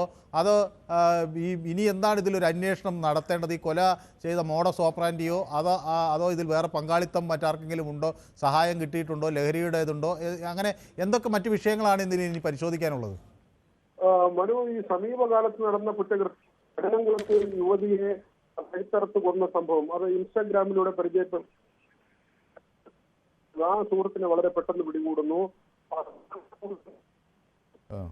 കുഞ്ഞിനെ കിണറ്റിലെറിഞ്ഞ് കൊലപ്പെടുത്തിയ സംഭവം, അതിലും ഈ അമ്മാവനായ പ്രതി പെട്ടെന്ന് തന്നെ പിടികൂടാൻ പോലീസിന് കഴിഞ്ഞു. ഇവിടെയും ഈ പ്രതി പോലീസിന് മുന്നിൽ കീഴടങ്ങുന്ന സാഹചര്യം. ഈ കേസുകളിലൊന്നും തന്നെ ഈ സമീപകാലത്ത് തിരുവനന്തപുരത്ത് നടന്ന കേസുകളിൽ തന്നെ പ്രതിയെ കണ്ടെത്തുന്നതിന് വലിയ വെല്ലുവിളി. എനിക്ക് തോന്നുന്നു വിനോദിന് ടെലിഫോൺ ലൈനിൽ ഒരു പ്രശ്നമുണ്ട്. ഞാൻ വിനോദിലേക്ക് മടങ്ങി വരുന്നുണ്ട് കേട്ടോ. വിനോദ് പോരുത്. രഘു കാസർഗോഡ് നിന്ന് നമുക്കൊപ്പം ചേരുന്നുണ്ട്. ശ്രീ രഘു. ഹലോ. യെസ്. ശ്രീ രഘു ഏത് മേഖലയിൽ പ്രവർത്തിക്കുന്ന ഒരാളാണ്? ഞാൻ കൃഷിയാണ്. നമ്മുടെ കാർഷിക രംഗമൊക്കെ വലിയ മൂല്യാധിഷ്ഠിതമായ ഒരു രംഗമായിരുന്നു. പക്ഷെ ഇന്ന് കുട്ടികൾ ഇപ്പോൾ ഇത്തരം പണം ഉപയോഗിച്ച് എന്തെങ്കിലും ചെയ്യുക എന്ന തരത്തിലേക്ക് മാറിയിരിക്കുന്നു. എന്താണ് ശ്രീ ഒരു കർഷകൻ എന്ന നിലയിൽ താങ്കൾക്ക് ഇതൊക്കെ കേൾക്കുമ്പോൾ തോന്നുന്നത്? ഞാനൊരു 30 സെക്കൻഡ് കൊണ്ട് പറയാം സാറേ. വളരെ ആ കുടുംബത്തിന് ആദരാഞ്ജലി ആദ്യം അർപ്പിക്കുകയാണ്. പ്രത്യേകിച്ച് ആ വെല്ലുമ്മയ്ക്ക് വളരെ സങ്കടകരമായ ഒരു കാഴ്ചയായി പോയി അതിന്റെ ആ പടം കാണുമ്പോൾ തന്നെ.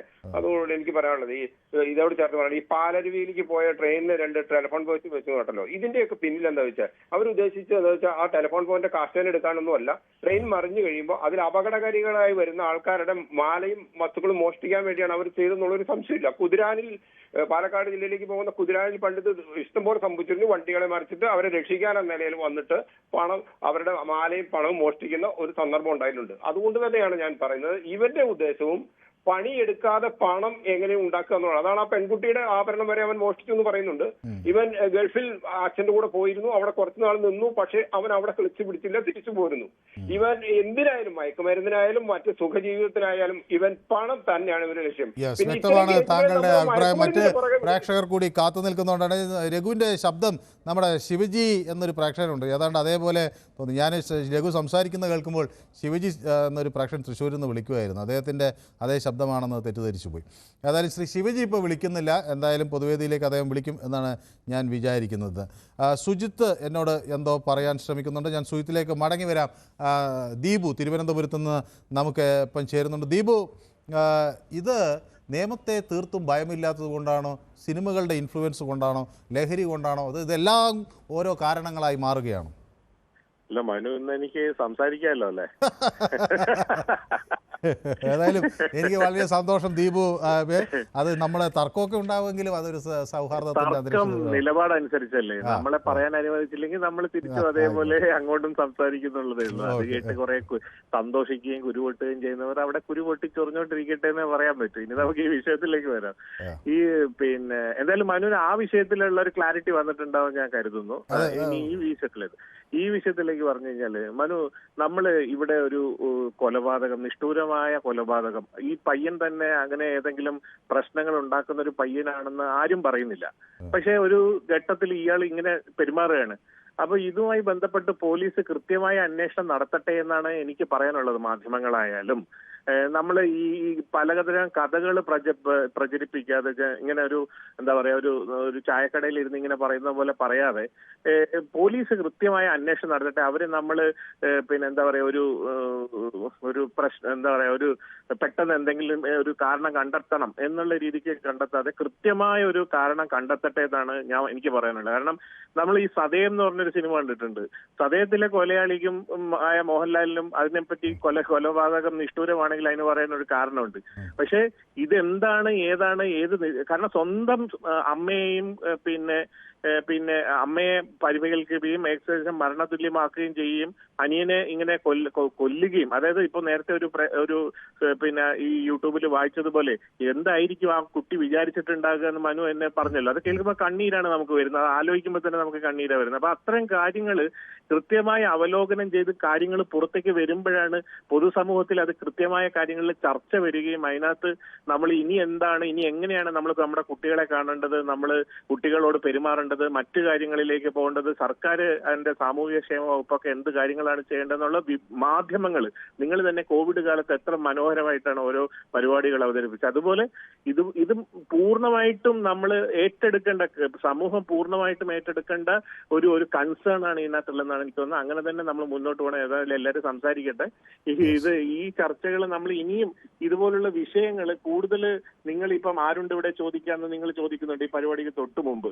അതുപോലെ തന്നെ നമ്മുടെ ഈ മെന്റൽ ഹെൽത്തിന് വേണ്ടിയിട്ടുള്ള ഇങ്ങനെ നമ്മുടെ കുടുംബങ്ങളിൽ അതുപോലെ സമൂഹത്തിൽ വരുന്ന കാര്യങ്ങളൊക്കെ ഒരു അരമണിക്കൂർ 1 മണിക്കൂർ പ്രോഗ്രാം നിരന്തരം നടത്തണം എന്നാണ് എനിക്ക് അഭ്യർത്ഥിക്കാനുള്ളത്.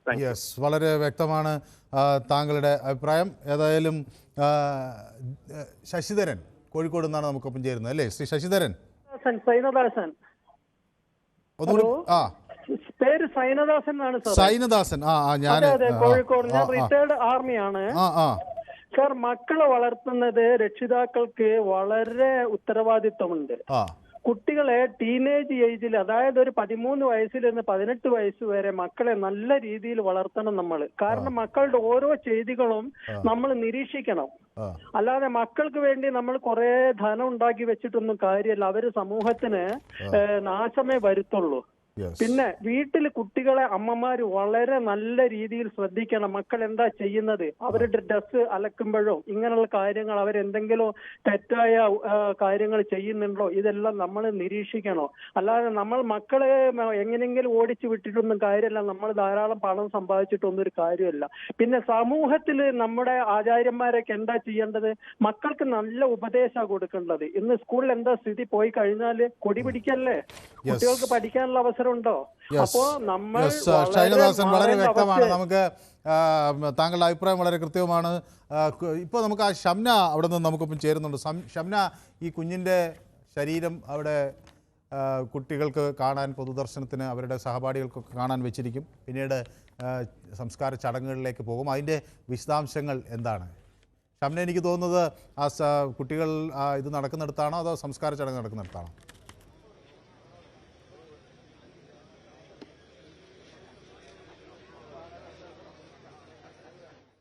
വീടിന് തൊട്ട് സമീപം തന്നെയാണ്. ഇവിടെയാണ് ഈ അഫാന്റെ ആനിയൻ അഫ്സാന്റെ മൃതദേഹം കൊണ്ടുവരുന്നത്. ഇവിടെ ഈ നാട്ടുകാർക്ക് വേണ്ടി പൊതുദർശനത്തിന് ഇവിടെ അല്പസമയത്തിനകം തന്നെ അഫ്സാന്റെ മൃതദേഹം എത്തിക്കും. അതിനുള്ള എല്ലാ കാര്യങ്ങളും സജ്ജീകരിച്ചിട്ടുണ്ട്. ഒപ്പം തന്നെ ഈ അഫ്സാന്റെ സ്കൂളിലെ അധ്യാപകരും സഹപാഠികളും ഒപ്പം ഈ നാടൊന്നാകെ ആ ഒരു കുഞ്ഞു മകന്റെ ആ 13 വയസ്സുകാരന്റെ മൃതദേഹം ഏറ്റുവാങ്ങാനായി ഇവിടെയുണ്ട്. അവസാനമായി ഒരു നോക്ക് കാണാൻ ഇവിടെ എത്തിയിട്ടുണ്ട്. അല്പസമയത്തിനകം തന്നെ ഇവിടെ എത്തിക്കും. അതിനുശേഷം പാങ്ങോട് ജുമാ മസ്ജിദിലായിരിക്കും ഖബറടക്കമുള്ളത്. അത് ഈ വെല്ലുമ്മയുടെയും, അതായത് ഈ ആദ്യം കൊല ചെയ്യുന്നത് ഈ വെല്ലുമ്മയെയാണ്, ഉപ്പാന്റെ ഉമ്മയെയാണ്. അവരുടെയും അതുപോലെ തന്നെ റഹ്മാന്റെയും ലത്തീഫിന്റെയും റഹ്മാന്റെ ജ്യേഷ്ഠൻ ലത്തീഫിന്റെയും ഭാര്യ ഷാഹിദയുടെയും ഒന്നിച്ചായിരിക്കും മൃതദേഹങ്ങൾ സംസ്കരിക്കുക. 4 പേരുടെയും മൃതദേഹങ്ങൾ ഒന്നിച്ച് പാങ്ങോട് ജുമാ മസ്ജിദിൽ ഇന്ന് ഖബറടക്കം അല്പസമയത്തിനകം തന്നെ നടത്തും. ഒപ്പം തന്നെ ഈ ഷാഹിദയുടെയും ലത്തീഫിന്റെയും മൃതദേഹങ്ങൾ SN പുരത്തെ അവരുടെ വീട്ടിൽ അവിടെയാണ് പൊതുദർശനത്തിന് വെച്ചിട്ടുള്ളത്. ഈ അവസാനമായി സ്വന്തം വീട്ടിൽ വെക്കണമെന്നൊരു ആഗ്രഹത്തിന്റെ പുറത്ത് പിന്നെ അവരുടെ മക്കളൊക്കെ എത്തും.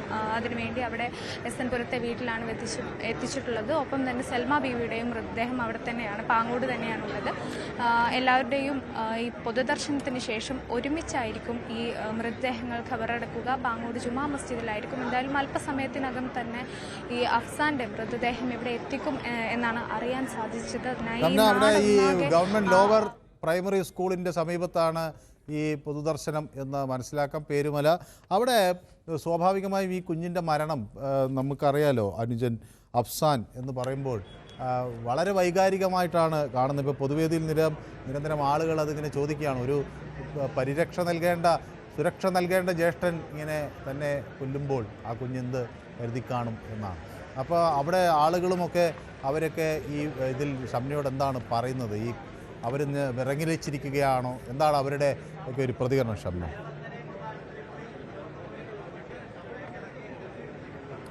തീർച്ചയായും അനു, കാരണം ഈ അനിയനും ഈ ജ്യേഷ്ഠനും തമ്മിൽ അത്രയേറെ സ്നേഹത്തിലായിരുന്നു. എപ്പോഴും എവിടെ പോയാലും ഒന്നിച്ച്, പള്ളിയിൽ പോകുമ്പോഴും ഭക്ഷണം കഴിക്കാൻ പോകുമ്പോഴൊക്കെ ഒന്നിച്ച് എപ്പോഴും ഈ അനിയനെ ചേർത്ത് പിടിക്കുന്ന ഒരു ജ്യേഷ്ഠനായിരുന്നു. അയാൾക്ക് എങ്ങനെ ഈ കുട്ടിയോട് ഇത്ര ക്രൂരമായി ചെയ്യാൻ കഴിഞ്ഞു, ക്രൂരമായി കുട്ടിയെ കൊല്ലാൻ കഴിഞ്ഞു എന്നത് ഇപ്പോഴും ഈ നാടിനെ നടുക്കുന്ന ഒരു ചോദ്യം തന്നെയാണ്. ഒപ്പം തന്നെ രാവിലെ നമ്മുടെ ഡാൻ കുര്യൻ റിപ്പോർട്ട് ചെയ്തപ്പോൾ പറഞ്ഞിരുന്നു, ആ കുട്ടിയുടെ ഒരു കണ്ണ് ഉണ്ടായിരുന്നില്ല, ചുറ്റിക കൊണ്ട് തലക്കടിച്ച് കണ്ണ് നഷ്ടപ്പെട്ടിരുന്നു.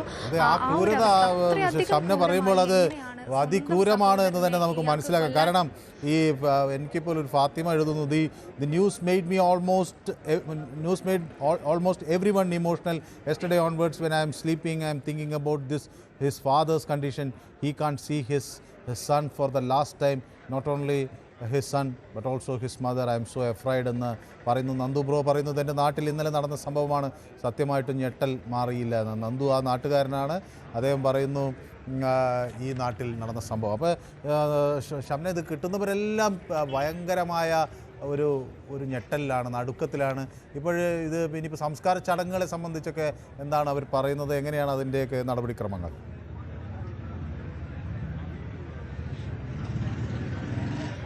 മനു, അല്പസമയത്തിനകം തന്നെ ഇവിടെ മൃതദേഹം എത്തിക്കും, അഫ്സാന്റെ മൃതദേഹം എത്തിക്കും. അതിനുശേഷം ഒന്നിച്ചായിരിക്കും സംസ്കാരം ഉണ്ടാകും. നമുക്ക് ഈ നാട്ടുകാരുടെ അടുത്തുകൂടി ചോദിക്കാം. ഇവിടെ അടുത്ത് തന്നെ ഉള്ളതാണ് എൻ്റെ വീടാണ്. എൻ്റെ വീട് ഇവിടെ അടുത്ത് തന്നെ. ഇതിനൊക്കെ നേരിട്ട് അറിയായിരുന്നോ ഈ കുട്ടികളെ? എനിക്കറിയില്ല. ഞാൻ ഇന്നലെ ഇവിടെ നിൽക്കുമ്പോൾ പോലീസുകാർ വന്ന് ആദ്യം ചോദിച്ചത് എൻ്റെ അടുത്താണ്, ഇങ്ങനെ ഈ പള്ളി ഇത് ഒരു ദേവാലയത്തിൻ്റെ ആർച്ച് എന്നാണ് ചോദിച്ചത്. അപ്പോൾ ഇവിടെ ഈ പരിസരത്തൊന്നും ഇത് ക്ഷേത്രങ്ങളില്ല. അപ്പം ഞാൻ പറഞ്ഞു ഇവിടെ ഇല്ല, വേങ്കമല ക്ഷേത്രമാണ് ഉള്ളതെന്ന് പറഞ്ഞു. അപ്പോൾ അതിന് ഇവിടെ നിന്ന് ഒരു 2 കിലോമീറ്റർ ദൂരെയാണ്, 2-2.5 കിലോമീറ്റർ വരും. കണ്ടിട്ടുണ്ട് ഇവരെ മുമ്പ് നേരത്തെ കണ്ടിട്ടോ? എനിക്ക് അതിന് അടുത്ത് താമസിക്കുന്നവരെ അറിയാം, അവരെയൊന്നും അറിയില്ല. ഇല്ല അറിയില്ല. മനു, ഇവിടെ ഇപ്പോൾ ഈ അല്പസമയത്തിനകം തന്നെ ഇവിടെയാണ് ഈ പൊതുദർശനത്തിന് വേണ്ടി എല്ലാ സജ്ജീകരണങ്ങളും ഒരുക്കിയിട്ടുള്ളത്. അഫ്സാന്റെ മൃതദേഹം ഏറ്റുവാങ്ങാൻ വേണ്ടി ഒരുക്കിയിട്ടുള്ളത്. അതിന് ചുറ്റും ഈ നാട്ടുകാരൊന്നാകെ കൂടി നിൽക്കുന്നുണ്ട്. അത്രയധികം വൈകാരികമായ നിമിഷങ്ങളിൽ എന്ന് തന്നെ പറയാം. ഷംന തുടരണം. ഞാൻ ഷംനയിലേക്ക് മടങ്ങി വരാം. ആ ദൃശ്യങ്ങൾ അങ്ങനെ പോട്ടെ. ഞാൻ ഷംനയിലേക്ക് മടങ്ങി വരാം. നമുക്ക് അവിടുത്തെ ആ ദൃശ്യങ്ങൾ കാണേണ്ടതും നാട്ടുകാരുടെ ആ ദുഃഖമൊക്കെ നമുക്ക് നേരിട്ട് കാണാൻ കഴിയുന്നുണ്ട്. സ്വാഭാവികമായും ഇവിടെ ആളുകൾ എഴുതുന്നത് പോലെ എല്ലാവരും ഇമോഷണലാണ്. പലർക്കും ഉറങ്ങാൻ കഴിയുന്നില്ല. നാടിന് എന്ത് സംഭവിക്കുന്നു എന്ന് അറിയാതെ ഞെട്ടുകയാണ്. ജയപ്രകാശ് കൊടുങ്ങല്ലൂരിൽ നിന്ന് ചേരുന്നുണ്ട്. ജയപ്രകാശ്, ഞാൻ ഒരു ബസ് സ്റ്റാൻഡിലെ ജോലിക്കാരനാ.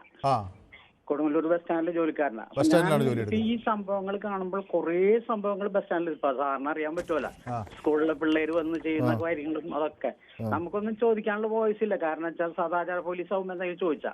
ഈ അടുത്ത് കൊടുങ്ങല്ലൂർ 2 ആഴ്ച മുമ്പ് ഒരു ഉമ്മട കഴുത്തറുത്ത സംഭവം ഉണ്ടായിരുന്നു. ഒരു മോൻ 2 ആഴ്ച മുമ്പ് മരിക്കുകയും ചെയ്തു. അതായത് മയക്കുമരുന്ന് മേടിക്കാൻ കാശ് കൊടുത്തില്ല എന്നും പറഞ്ഞിട്ട്. വേറെ ഒന്നുമില്ല. അതൊക്കെയാണ് സംഭവങ്ങൾ.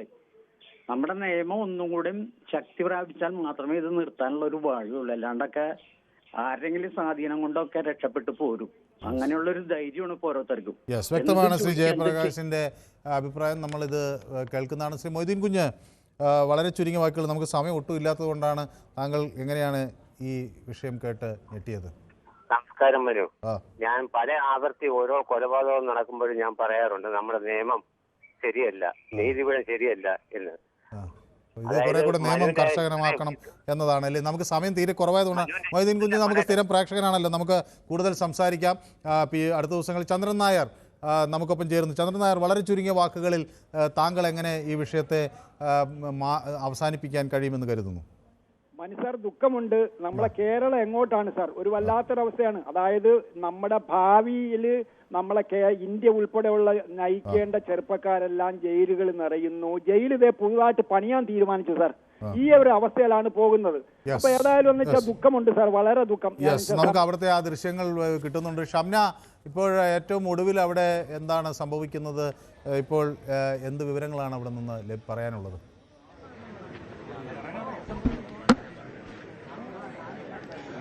മനു, ഈ മൃതദേഹങ്ങൾ ഈ ആശുപത്രി മെഡിക്കൽ കോളേജിൽ നിന്നും പുറപ്പെട്ടിട്ടുണ്ട്. അല്പസമയത്തിനകം തന്നെ എത്തും. വൈകിട്ട് 6 മണിയോട് കൂടി തന്നെ 4 പേരുടെയും സംസ്കാരം നടത്താനാണ് ഉദ്ദേശിക്കുന്നത്. നേരത്തെ തന്നെ ഫർസാനയുടെ ഖബറടക്കം മറ്റൊരു പള്ളിയിൽ നടന്നിരുന്നു. ബാക്കി ഈ ഒരേ കുടുംബാംഗങ്ങളാണ്. ഈ സൽമ ബീവിയും മകൻ ലത്തീഫിന്റെ ഭാര്യ ഷാഹിദ, ഈ അഫ്സാൻ, ഈ കൊച്ചുമോൻ, ഇവരുടെ എല്ലാവരുടെയും 4 പേരുടെയും മൃതദേഹങ്ങൾ ഒന്നിച്ചായിരിക്കും സംസ്കാരം. പാങ്ങോട് ജുമാ മസ്ജിദിൽ 4 ഖബർസ്ഥാനുകൾ 4 പേർക്ക് വേണ്ടി ഒന്നിച്ച് അവിടെ ഖബർ ഒരുക്കിയിട്ടുണ്ട്. അല്പസമയത്തിനകം തന്നെ അവരുടെ സംസ്കാര ചടങ്ങുകളിലേക്കും പൊതുദർശനത്തിലേക്കും ഒക്കെ എത്തും. നമുക്ക് ചേട്ടാ, ഇവിടെ അടുത്ത് തന്നെ ഉള്ളതാണോ? അടുത്ത് തന്നെ ഉള്ളതാണോ? ഇവരൊക്കെ നേരിട്ട് അറിയായിരുന്നു? എല്ലാവരും അറിയാവുന്നവരാണ്. എപ്പോഴും ഈ ചേട്ടനും അനിയനൊക്കെ ഒന്നിച്ചായിരുന്നു? എല്ലാവരും രണ്ടുപേരും ഒന്നിച്ചാണ് പോണത് വരണത്. നല്ല സൗഹൃദമാണ് അവർ, അനിമരി ചേട്ടന്മാർ. ഇതിപ്പോൾ എന്ത് സംഭവിച്ചാണെന്ന് പറഞ്ഞാൽ അവൻ്റെ മനസ്സിലുള്ള നമുക്കറിയാൻ പറ്റില്ലല്ലോ. അവൻ്റെ ആ ഒരു രീതിയല്ലേ, അത് നമുക്കറിയാൻ പറ്റില്ല. ഇത്ര മനുഷ്യരുടെ ഇതല്ലേ. ഇപ്പം പയ്യനെ കൊണ്ടുവരുമെന്ന് പറഞ്ഞ്, ഇളയ കൊച്ചിനെ കൊണ്ടുവരുമെന്ന് പറഞ്ഞ് അവനെ കാണാൻ വേണ്ടി ഇങ്ങനെ നിൽക്കുക. അതിനാണ് ഇവിടെ പ്രദർശനം വെച്ചിരിക്കുന്നത്. ഇവിടെ ജാതി മത രാഷ്ട്രീയമില്ലാതെ എല്ലാ നാട്ടുകാരും ഒത്തൊരുമിച്ച് ഇവിടെ നിൽക്കുക ഇത് കാണാൻ വേണ്ടി. എന്തിനാണെന്ന് നമുക്ക് ഇതിൻ്റെ അവൻ പാവമാണ് ആള്, ആരുടെയും മിണ്ടില്ല. അവിടെ ഒരു ഇവിടെ മറ്റേ നമ്മളെ വണ്ടി കഴിയാൻ വേണ്ടി മാത്രം താഴെ ഒരു ഇതുണ്ട്, ഒരു കാർ സ്റ്റേഷൻ. അവിടെ ഒരു കഴിവും അവങ്ങ് പോവേ. നാട്ടുകാർക്ക് ഒരു ഉപദ്രവം ഇല്ലാത്തൊരു പയ്യനാ. എന്താണ് സംഭവിച്ചത്? പോലീസ് അത് ലഹരി ഉപയോഗിച്ചാലും നമുക്ക് അറിഞ്ഞുകൂടാ സംഭവം. നമ്മൾ അവന്റെ ലഹരി എന്താണ്, നമ്മളെ ലഹരി എന്താണ് അവനെ അറിഞ്ഞൂടല്ലോ, നമുക്കും അറിഞ്ഞുകൂടാ സംഭവം എന്താണെന്ന്. അപ്പോൾ ഈ കൊല നടന്ന ശേഷം നമ്മളൊരു 6 മണിക്കാണ് നമ്മൾ അറിയണത്. 6 ഇവൻ സ്റ്റേഷനിൽ ചെന്ന് പറഞ്ഞ ശേഷമാണ് ഇവിടെ അറിയണത്. ഒരാളെ കൊന്നതാണ് നമ്മൾ ആദ്യം അറിയണത്. പിന്നെയാണ് ഇവൻ സ്റ്റേഷനിൽ പറഞ്ഞ ശേഷമാണ് നമ്മളിവിടെ വന്ന് നോക്കുന്നത്. ഞങ്ങൾ വരുമ്പോൾ ഇവിടെ ആംബുലൻസ് ഇവിടെ ഉണ്ടായിരുന്നു, ആംബുലൻസും ഫയർഫോഴ്സും ഉണ്ടായിരുന്നു. ആ ടൈമിങ് ഒരു 6:40-45 ആവും ആ ടൈമിങ് ഇവിടെ വന്നപ്പോഴത്തേക്ക്. പിന്നെ ബാക്കിയുള്ള സ്റ്റേഷനിൽ പോലീസും കാര്യങ്ങളൊക്കെ വന്ന് പിന്നെയാണ് ഇവിടെ പോണത്.